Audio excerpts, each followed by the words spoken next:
Uhali gani mwanafamilia, na I hope uko poa kabisa. Sasa ni kwamba kwa taarifa ambazo tumezipata hivi punde ni kwamba klabu ya Wekundu wa Msimbazi imemtangaza kocha mpya ambaye atakinoa kikosi hicho baada ya kupitia kipindi kigumu cha muda mfupi cha kutokuwa na kocha ambaye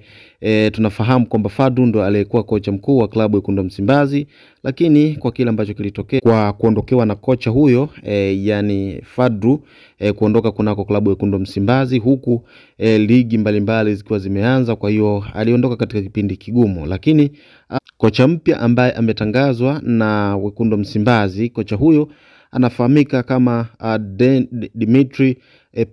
Patenvi, ambaye kocha huyu alikuwa ni kocha mkuu wa klabu ya Gaborone United, ambapo timu hii waliweza kucheza na Wekundu wa Msimbazi na Wekundu wa Msimbazi wakaweza kuitoa kunako hatua ambazo inayofuata, hasa katika mashindano ya CAF Champions League. Sasa ni kwamba kutokana na ubora wake wa kocha huyo na kuwa na wakati mzuri kwa timu ambayo alikuwa anaifundisha, yani hapa anaizungumzia Gaborone United, ambapo kocha huyu kwa hivi sasa kutokana na CV yake ni kwamba kuna baadhi ya qualification kocha huyo anazikosa, hasa kuwa kocha mkuu wa klabu ya Wekundu wa Msimbazi, na badala yake Wekundu wa Msimbazi baada ya kuona uwezo wa kocha huyo wamempa umeneja, yani kuwa meneja mkuu wa kikosi cha Wekundu wa Msimbazi ili kusaidia masuala mazima ya kukiandaa kikosi kuwa bora. Kwa hiyo yeye ndo atakuwa meneja ambaye atakuwa katika maandalizi mazima ya kuhakikisha kikosi kinaandaliwa vyema kabisa. Sasa ni kwamba kuna uwezekano mkubwa wa kocha ambaye atakuwa ni kocha mkuu wa klabu ya Wekundu wa Msimbazi ni kwamba Suleiman Matola kuna uwezekano mkubwa akawa ndio kocha mkubwa kutokana na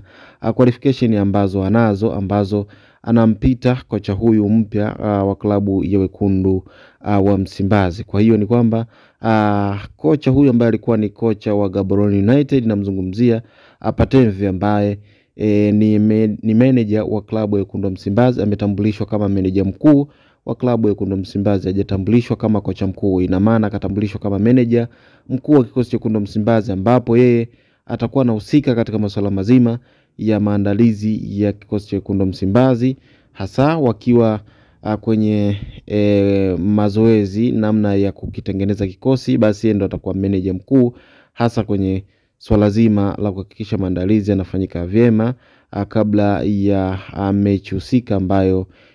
inakuwa inatarajiwa kucheza. Kwa hiyo naweza kusema kwamba kocha huyu kutokana na kile ambacho amekiwasha pale Gaborone United, naweza kusema kwamba huenda akaleta amsha sana, hasa katika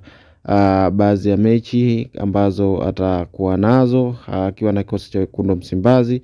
kutokana na namna ambavyo amekuwa na wakati mzuri hasa kipindi kile yupo Gaborone United. Kwa hiyo mwanafamilia, niendelee kukukumbusha kwamba usisahau kubofya maneno mekundu yanayoandikwa subscribe hapo chini ya video, na pia usisahau kutuachia maoni yako hapo kwenye uwanja comment, kwani maoni yako ni muhimu sana